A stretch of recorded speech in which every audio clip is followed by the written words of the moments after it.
This is the final topic before the midterm, noise considerations in antennas.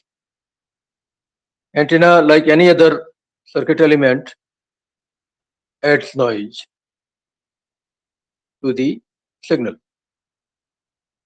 Okay. We generally try to quantify that noise power added by antenna in terms of equivalent thermal noise power.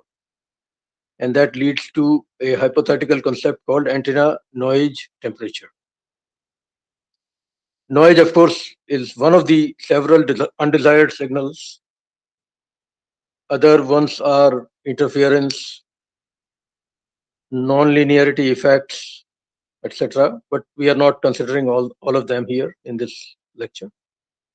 Noise primarily is a random kind of signal, and we use statistical tools to describe the behavior.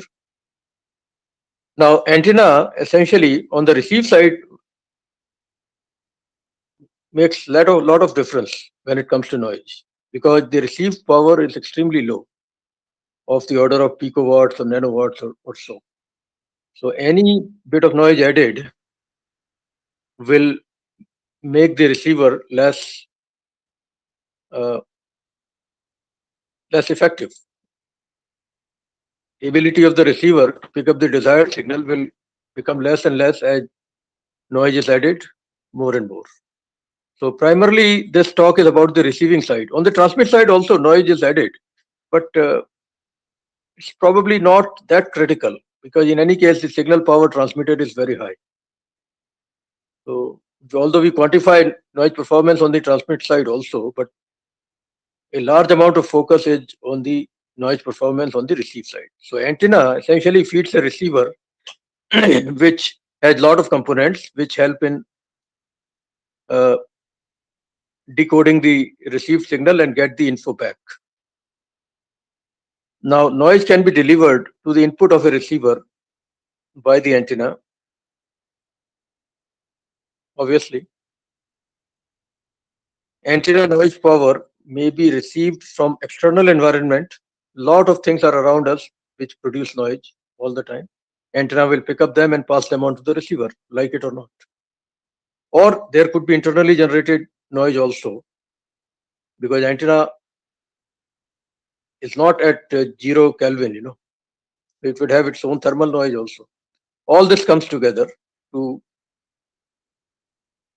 uh, form the so-called noise power added by the antenna to the receiver.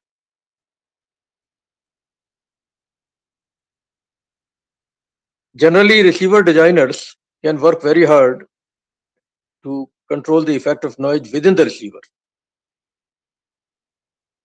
But as far as the antenna is concerned, it picks a lot of noise from external sources over which you hardly have any control. So that is the distinction you should keep in mind when it comes to antenna noise versus receiver noise.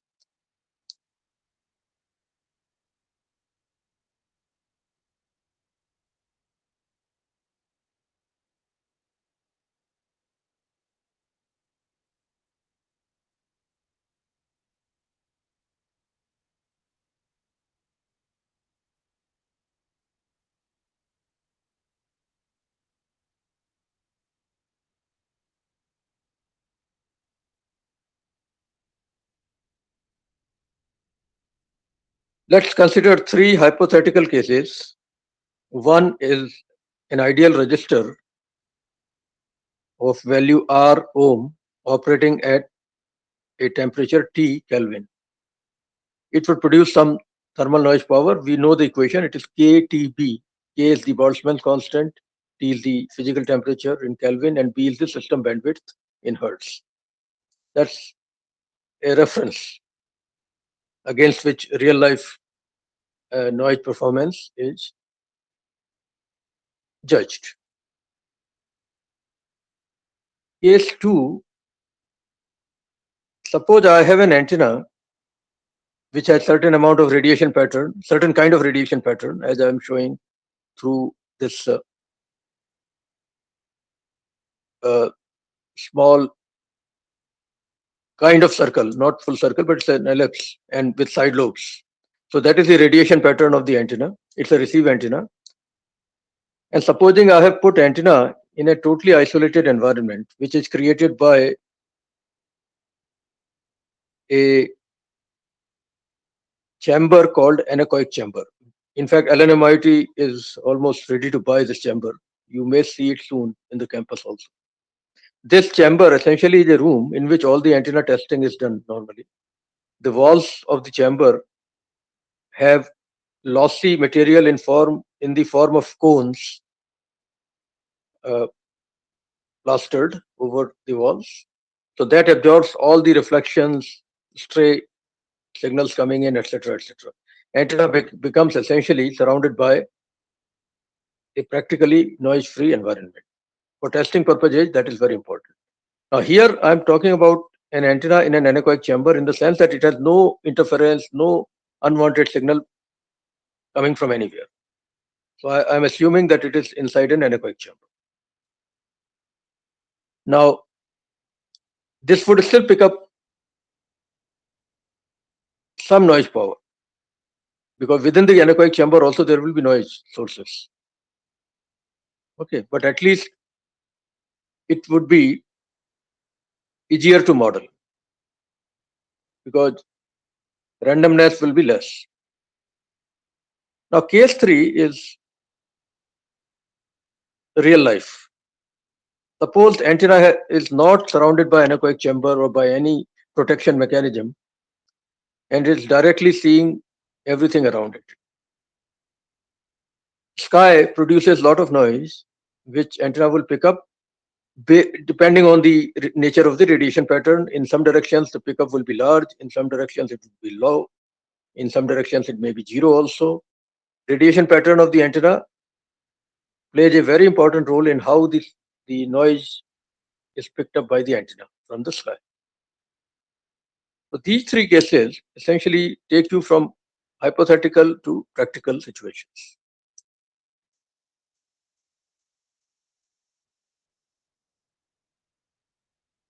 I know it's not easy to see this document. It's very faint.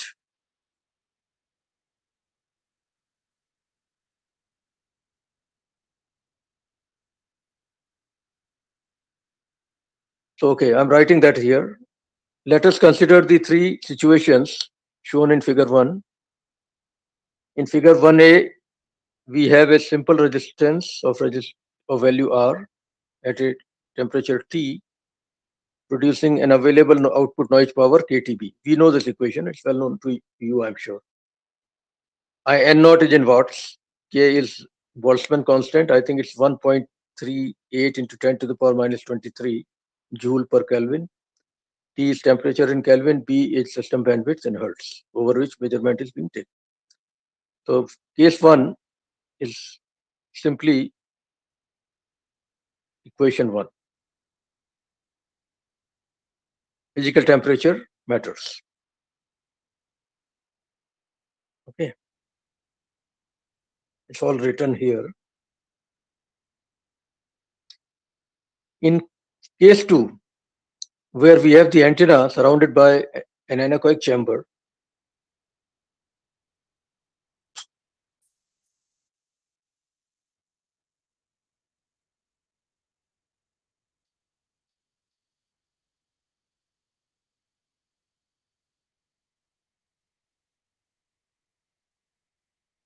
anechoic chamber has its own temperature, of course, which is, let's say, the same that was considered in figure 1a. The anechoic chamber appears as a perfectly absorbing enclosure and is in thermal equilibrium with the antenna. Thus, the terminals of the antenna are indistinguishable from the resistor terminals of the figure 1a.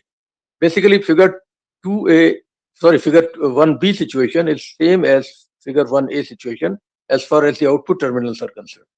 You will still get a purely thermal power, and if temperature T is same in both figures, then you'll get the same value in both cases. Okay, this is theory.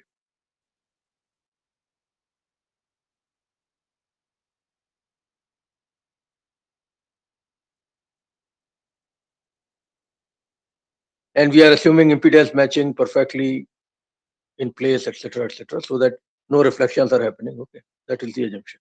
Now the last figure, which is the reality actually for most antennas, but no anechoic chamber. Antenna is facing the sky. That means entire environment around it. If the main beam of the antenna is narrow enough so that it sees a uniform region at physical temperature T, then the antenna again appears as a resistor at temperature T. That means equation 1, KTB, can still be applied if the beam is narrow enough. Okay.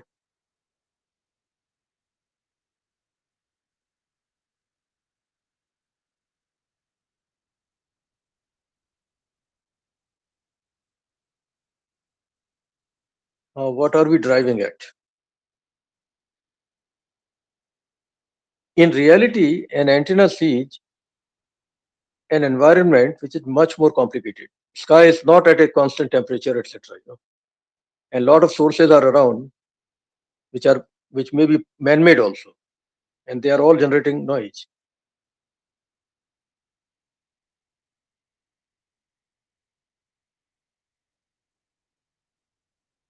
Some of these are shown in this figure, which I have taken from a book.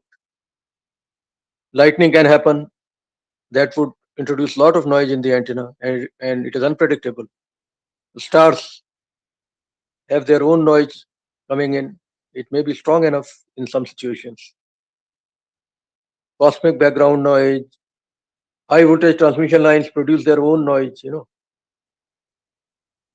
If you listen carefully in night, especially when everything is quiet, you'll see humming sound coming to your ears from the transmission lines. That's a lot of noise. Sun has its own noise coming into Earth's atmosphere, and many more things. Thermal noise from ground itself, because of the heat, produces noise. Automobiles produce their own noise when you start them. Many more things. Radio stations also produce unwanted noise. And if your antenna is in the vicinity of a radio station or TV station, it will pick up that noise also. So a lot of sources are there. Some natural, some man-made, that would make figure 1C a very unrealistic description of the environment that the antenna sees. We cannot model everything, that's for sure, but we still do our best. Propagation and noise, etc., these are not easy topics to model mathematically. Let's see. I will not do too much math. In fact, I will give you the physical part of it. And by the way, side lobes are also maxima. They are not very strong, but they are maxima. So noise can come through side lobes also.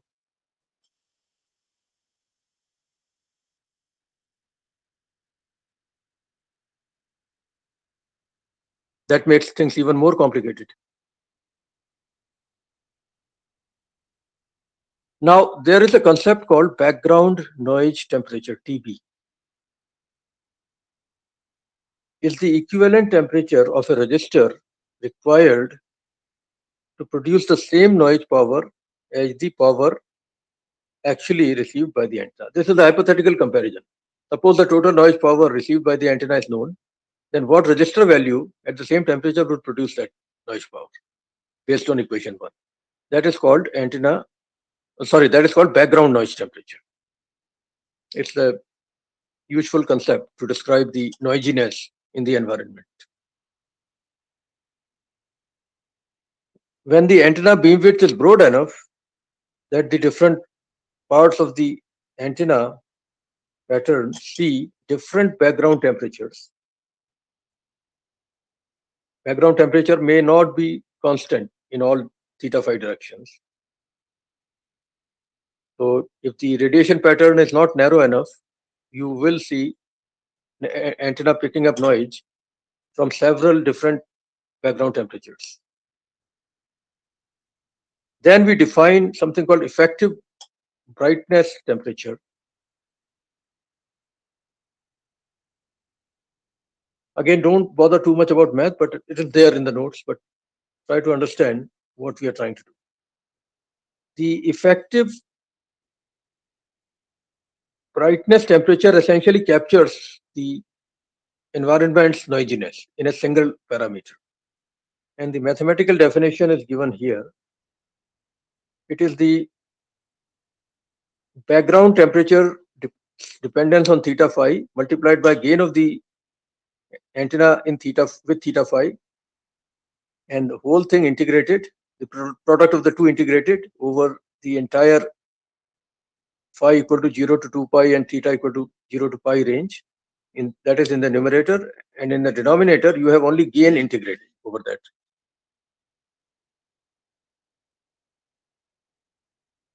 Okay. So the ratio of these two integrals, these two double integrals, is the hypothetical parameter called effective brightness temperature.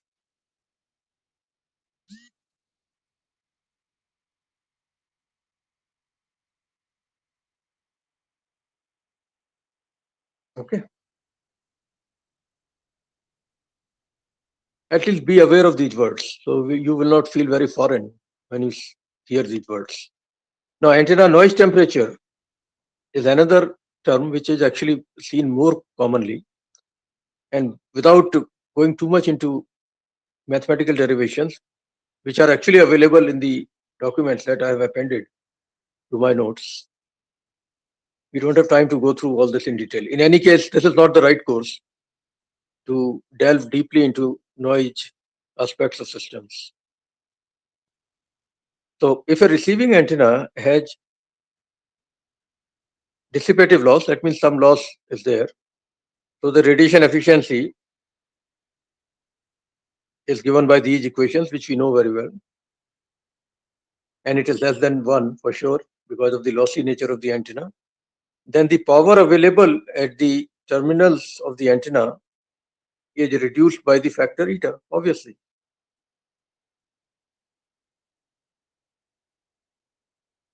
The noise power that the antenna has intercepted, and signal power also, in fact, both will be reduced by this factor eta.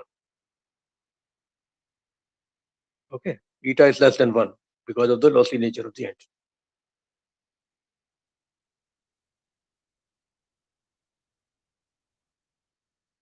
Received noise power as well as it applies to both the signal power received and noise power received by the antenna. Both of them will be reduced by the factor eta. Okay.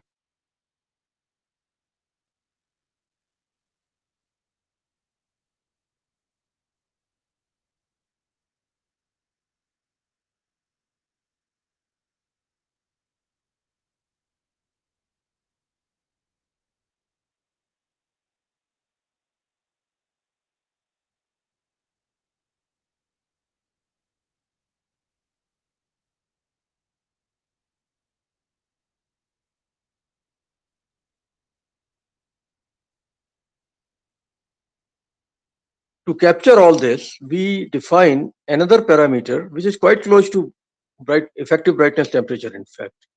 And only eta comes into the game. The thermal noise will be generated by internally also by the antenna. That is going to complicate things further. All this brought together in a single concept called noise temperature of the antenna. All this is brought together. Noise temperature is generally measured, and theoretically also it can be calculated. There is a lot of equations for that. So basically, in terms of noise power, a lossy antenna may be modeled as a lossless antenna and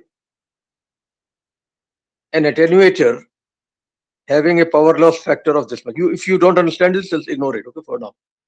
Even simpler than that is the definition of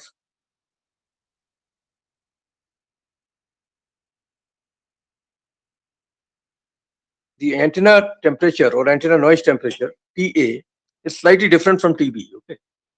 If efficiency were 1, then they will be equal, for sure.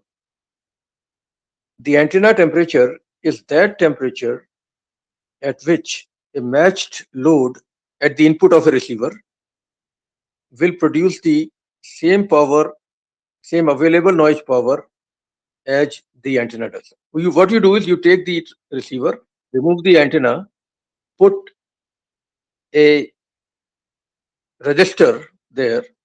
Of what value should that register be so that the power added, the noise power added, is exactly what antenna would add if antenna were brought back. That is the whole idea. So essentially, if you know the total noise power added by the antenna as KTB,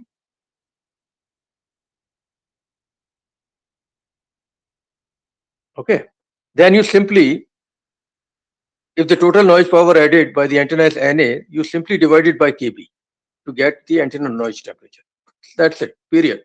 Forget all the philosophical discussions.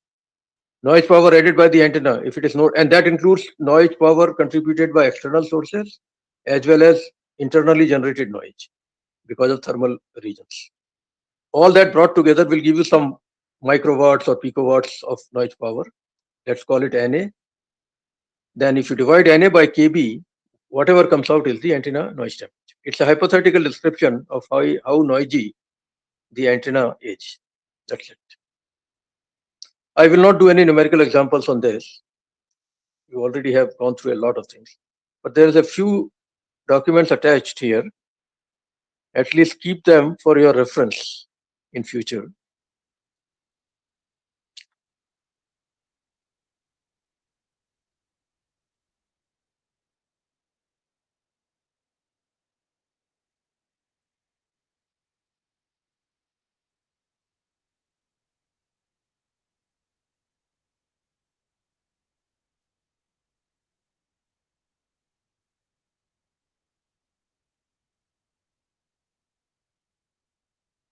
Normally, we have been focusing on calculating signal, power, etc., etc., etc. We never bothered about noise until today's lecture.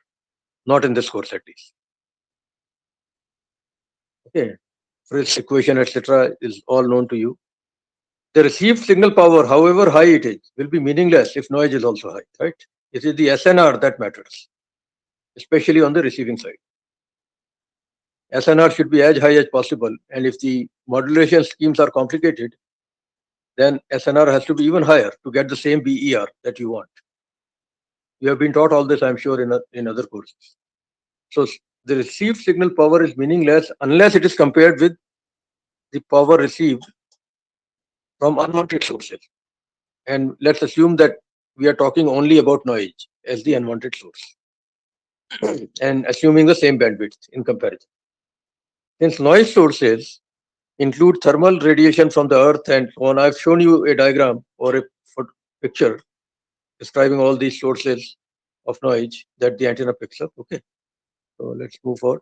Natural sources, correct. There's a lot of theory here in terms of how to describe the behavior of the noisy behavior of natural sources. You may want to keep it in mind later, not in this course too much, but this document has a lot of info on that.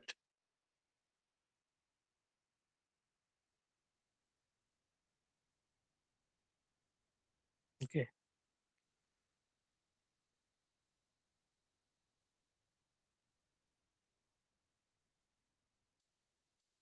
Noise in circuits, probably this is not the right course to talk about that, but this theory, I'm sure, has been taught to you in many other courses. This document essentially derives a lot of equations that you know already. Amplifiers add their own noise, but we are not focusing on that in this course at least.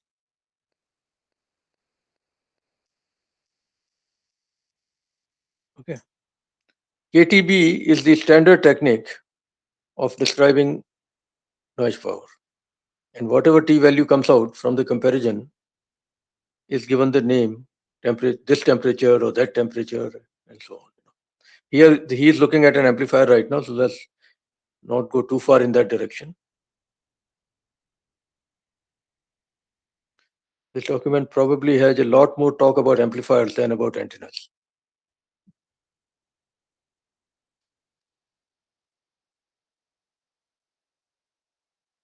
Okay, so I'll move forward. Yeah, this document is better, I think. This is more focused on antenna noise temperature. The performance of a telecommunication system depends very much on the SNR at the received input, at the receiver's input. The electronic circuitry of the receiver, which has got amplifiers, mixers, etc., has its own contribution to the noise generation. That is also true. Antenna is not the only culprit. The receiver's own circuitry also adds a lot of noise. However, the antenna itself is a significant source of noise. That is true. You cannot ignore antenna noise. The antenna noise can be divided into two types of noises according to physical source. Noise due to low resistance of antenna itself, which is the thermal noise internally generated, and then the external noise which antenna picks up from surroundings. Okay. Any object whose temperature is above absolute zero radiates EM energy. That's true. Thus, each antenna is surrounded by noise sources because there's hardly anything around antenna which is at 0 Kelvin, right? So things are radiating. Buildings are radiating. Any object you look at, sometimes the radiation may not be too high. That's true. But in theory, each object radiates.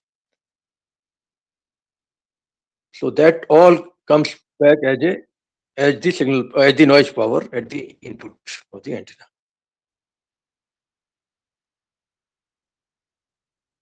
Okay, so there's a lot of talk here. Again, I guess he goes into mathematics.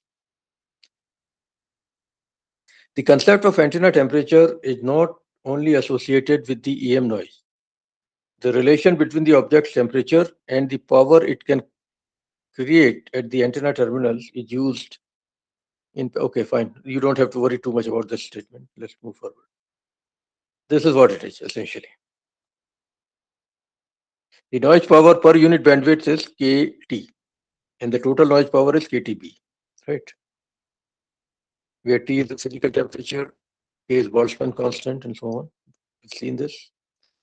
Based on that, he derives things which essentially work out to what I told you, that the brightness temperature is related to physical temperature by eta, the radiation efficiency of the antenna. I did not prove it in my notes, but it's there.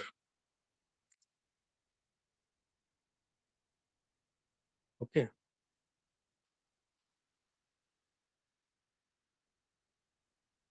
Antenna temperature essentially means, as I told you, the total noise power contributed by the antenna divided by KB. Here he's calling it delta F rather than B. It's a hypothetical concept. The units are, of course, Kelvin. A lot of derivations here based on that theory, but I don't think you will be too keen on going through each and every piece of derivation here. This is what I was trying to show you in my notes also. An antenna pointing towards the sky with a brightness temperature of TB along the direction of the main beam will pick up noise power mostly in that direction. But if there are side lobes, they'll also pick up noise power from different TB values, because TB value may not be the same all around the sky. And the equivalence is there, thermal noise power equivalence, as you saw in my own notes also. So let's not try to read each and everything. There's a lot of info here, which noise is more important over what frequency range, etc. Again, I don't think this is that critical for you to go through at this juncture in this course. Yeah, this equation is similar to what I have given in my notes. So let's move forward. Understand the physics part of it, more importantly.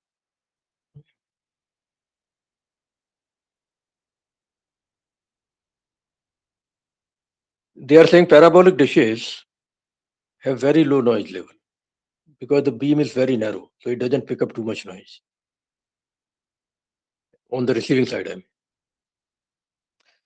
However, if the antenna has significant side lobes and back lobes means uh, on the back side of the antenna there may be maxima. Then it may pick up a lot more noise. Like dipoles and monopoles probably will pick up a lot more noise than the parabolic dish.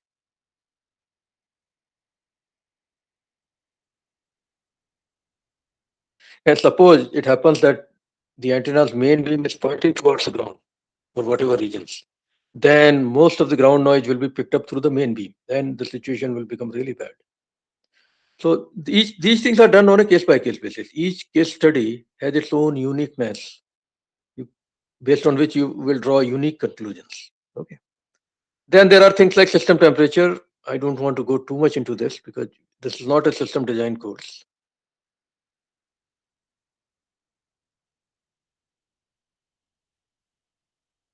So don't worry too much about. You know SNR very well, so I don't have to tell you anything about it. SNR at the input and SNR at the output of any system. If you take the ratio, it gives you noise factor, right? So that's about it. As far as I give you a very brief idea about noise considerations in antennas. We will not, we haven't got the time to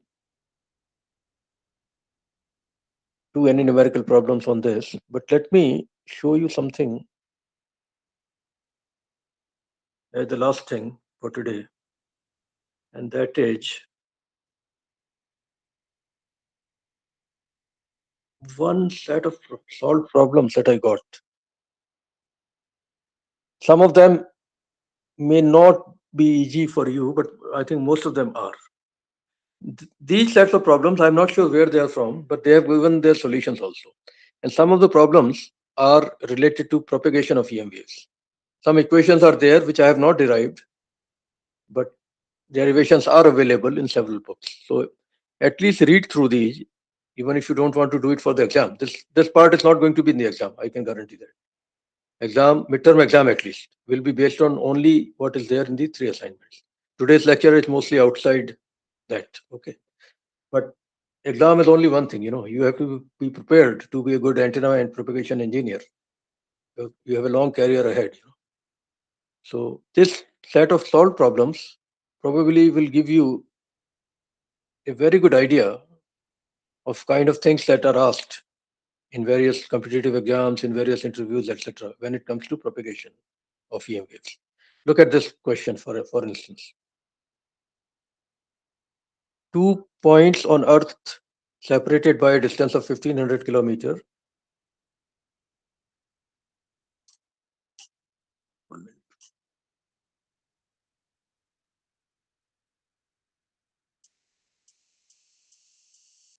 are in communication using single hop. Hop means signal is going and reflected back only once. That is called single hop. Okay. Lot of terminology is there in antennas and propagation that I don't think I got time to expose you to. Anyway, the question is calculate the maximum usable frequency, MUF. You know it's around 30 megahertz anyway, but let's see what they want. For these points, assuming plasma frequency, I have not gone through the theory, by the way. There's a lot of theory behind these equations. So this problem may not be directly something that you should be able to do, but still look at the solution. Standard equations are available to do the calculation. That's what I'm trying to tell you.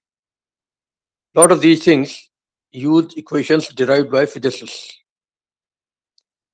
Maximum usable frequency in terms of plasma frequency and the frequency of operation and the distance between the 2 points is all given by well-known equations, which are reasonably accurate. At least be aware of that, even if you don't know the source of these equations. Okay. For calculating skip distance, remember I told you a concept called skip distance. Even for that, there are formulas that have been derived by people working on propagation of EM waves. So problem one you may want to ignore, but it's problem one and two both actually, because you don't know these equations. But be aware that this could be something that you may want to learn more about even after completing the course. third one, I think, is simple. This is something you should be able to do. Calculate the transmission path distance for an ionized. Okay, again, it is propagation related thing. Okay, I guess you have not been taught any of the mathematics here. So you will have to take the equations as they are given to you. If necessary, I can send you material where these equations are derived. I know where it is from. Again, the fourth one is also regarding propagation. Okay, propagation in the D layer. You may not be able to relate to mathematics. I know this equation. This is available in Podger's book also. Refractive index equal to 1 minus 81 n upon f square, etc. Podger also has not given the derivation. He has taken the equation from a research paper. So all these problems are worth looking at even after finishing the course. Okay, keep them with you. Critical frequency calculation is also possible. There are equations for that also. Okay, critical frequency means the frequency above which everything will go through the sky into the free space. That calculation can also be made.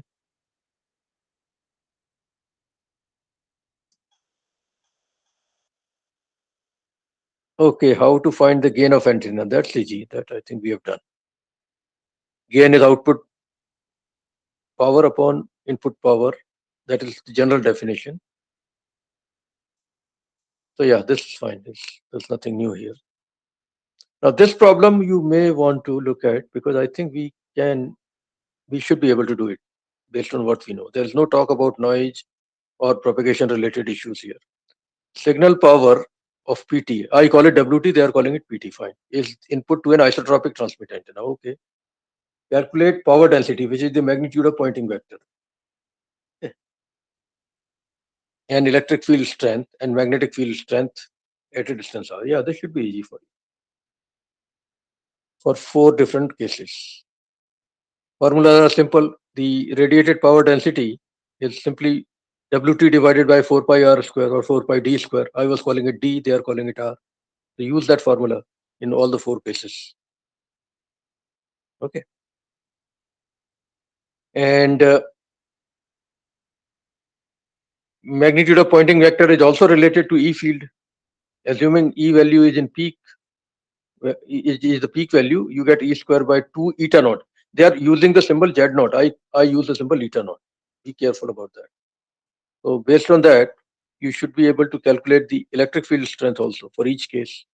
And magnetic field strength is simply related to electric field strength by E equal to eta naught H, right? And we are assuming that it's all far field, so only E theta and H phi are there. It's a given by default. So double check these calculations.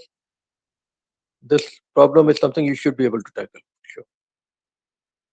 Capture area, again very easy. Effective area is the same word, I suppose, that they are calling capture area. Calculate the capture area of an antenna of length so much. He is representing length by lambda. Very surprising. I think it should be wavelength. It cannot be length. Yeah, it is wavelength. Anyway, you know that the effective area is given by lambda square divided by 4 pi multiplied by directivity or gain. Directivity is maximum gain. That is the direction we normally assume. So this is a well-known equation. I have also given it to you. You plug in all the values here, you get the effective area. Simple calculation. If an antenna with capture area, that means effective area, AE, is in an incoming electromagnetic field with power density S, find the signal power received by the antenna. That's very simple. Multiply the 2. That's it. Yeah, that's the solution, right? Okay. If directivity of an antenna is found to be 24 dB and its gain is 15, what is the efficiency? Oh yeah, that's easy. First, you convert 24 dB into actual value. Okay. Tan log actual value should be 24. And gain is not in dB. So 15 equal to eta times that value. From there, you calculate eta. If eta is less than 1, then this condition is possible. So I guess he has not given detailed calculations, but you can double check. Okay.